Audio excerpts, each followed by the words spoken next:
Hello guys, welcome to backend series. तो अभी हमारा एक्सप्रेस का लेक्चर 2 है। तो अब इसके अंदर हम यहाँ पर बात करने वाले हैं कि यहाँ पर पूछ टिपे को हम यहाँ पर कैसे क्रिएट करते हैं।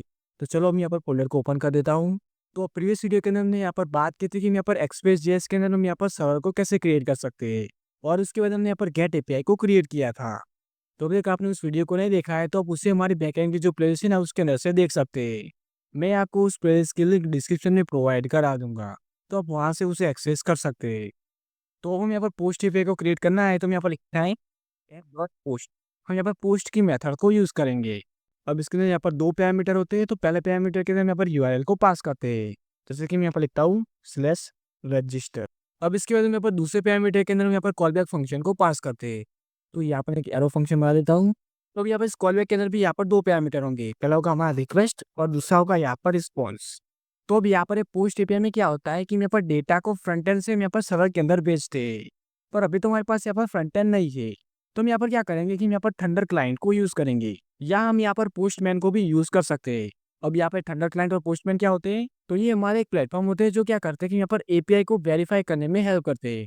जब हम यहाँ पर एपीआई को क्रिएट करते हैं ना, तो उसे हम यहाँ पर फ्रंट एंड के अंदर फेच करने से पहले हम यहाँ पर इसे वेरीफाई करते हैं। तो हम यहाँ पर थंडर क्लाइंट को भी यूज़ कर सकते हैं, या हम यहाँ पर पोस्टमैन को भी यूज़ कर सकते हैं।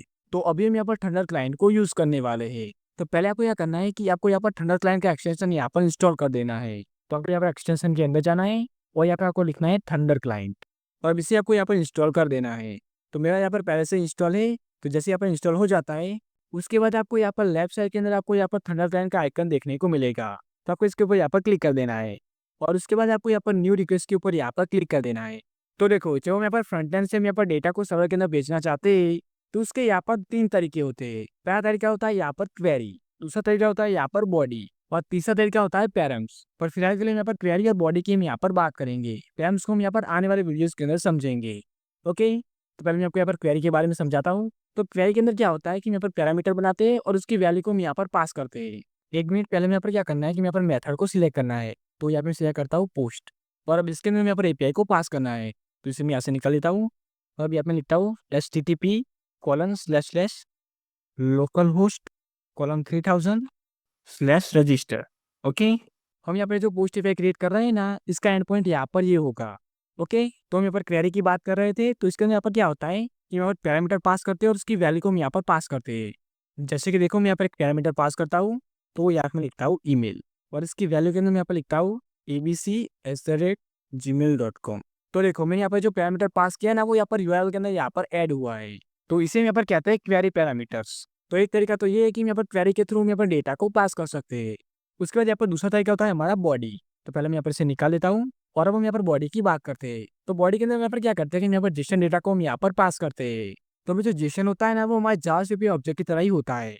तो हम यहाँ पर कर्ली ब्रैकेट बनाने हैं। तो जेसन में क्या होता है कि यहाँ पर की और वैल्यू को हम यहाँ पर क्वोटेशन मार्क के अंदर लिखते हैं। जैसे कि मैं यहाँ पर लिखता हूँ ईमेल, और अब इसके अंदर यहाँ पर जो वैल्यू को पास करेंगे उसे भी यहाँ पर क्वोटेशन मार्क के अंदर पास करना है। ओके, तो यहाँ पर लिखता हूँ abc@gmail.com। ओके, उसके अंदर यहाँ पर दूसरी की बनानी है, तो यहाँ पर एक कॉमा लगाना है, और अब हम यहाँ पर क्वोटेशन मार्क के अंदर हमें यहाँ पर की का नाम लिखना है। तो यहाँ पर लिखता हूँ पासवर्ड, और इसकी वैल्यू के अंदर यहाँ पर लिखेंगे abc123। ओके, तो बॉडी के अंदर हम यहाँ पर इस टाइप से हम यहाँ पर डेटा को पास करते हैं। तो अब आपको यहाँ पर पता चल गया कि यहाँ पर क्वेरी और बॉडी क्या होता है।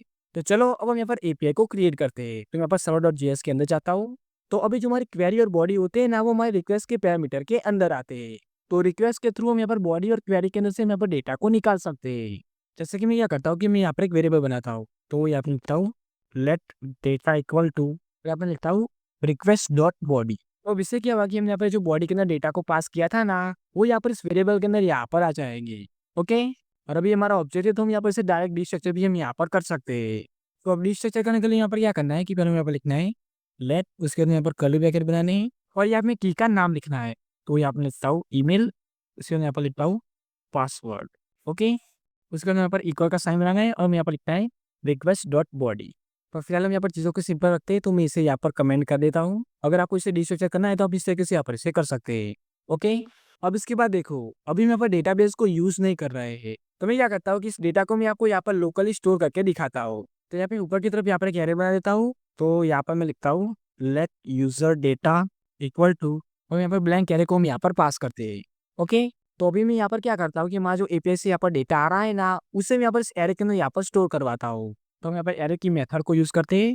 तो यहाँ पर मैं लिखता हूँ user data dot push method को हम यहाँ पर यूज़ करते हैं। और यहाँ पर हमारा बॉडी के अंदर से यहाँ पर डेटा आ रहा है ना, उसे हम यहाँ पर इसके अंदर पास कर देते हैं। ओके, तो यहाँ पर मैं लिखता हूँ डेटा, उसके अंदर यहाँ पर रिस्पॉन्स को पास करते हैं। तो यहाँ पर लिखता हूँ रिस्पॉन्स डॉट जेसन, और यहाँ पे एक ऑब्जेक्ट बना देता हूँ। तो यहाँ पे लिखता हूँ सक्सेस ट्रू।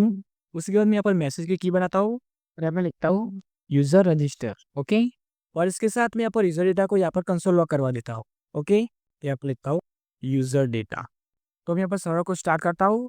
तो इसके लिए मैंने यहाँ पर एक कमांड बनाई थी, तो मैं यहाँ पर लिखना है npm स्टार्ट। ओके, तो हमारा सर्वर यहाँ पर स्टार्ट हो चुका है। तो अब मैं यहाँ पर ठंडा क्लाइंट के अंदर जाता हूँ और हम यहाँ पर एपीआई को फैच करवाते हैं। तो हमने यहाँ पर बॉडी के अंदर यहाँ पर डेटा को पास किया है, तो चलो अब हम यहाँ पर इसे फैच करवाते हैं।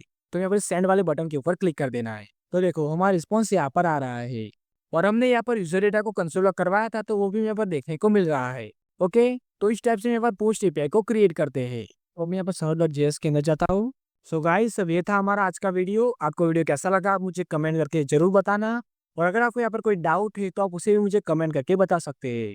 और इसके साथ अभी तक आपने हमारे चैनल को सब्सक्राइब नहीं किया है तो प्लीज़ सब्सक्राइब कर देना, जिससे कि हमारे आने वाले सभी वीडियोस की नोटिफिकेशन आपको मिलती रहे। So guys, thanks for watching and I will meet you in next one.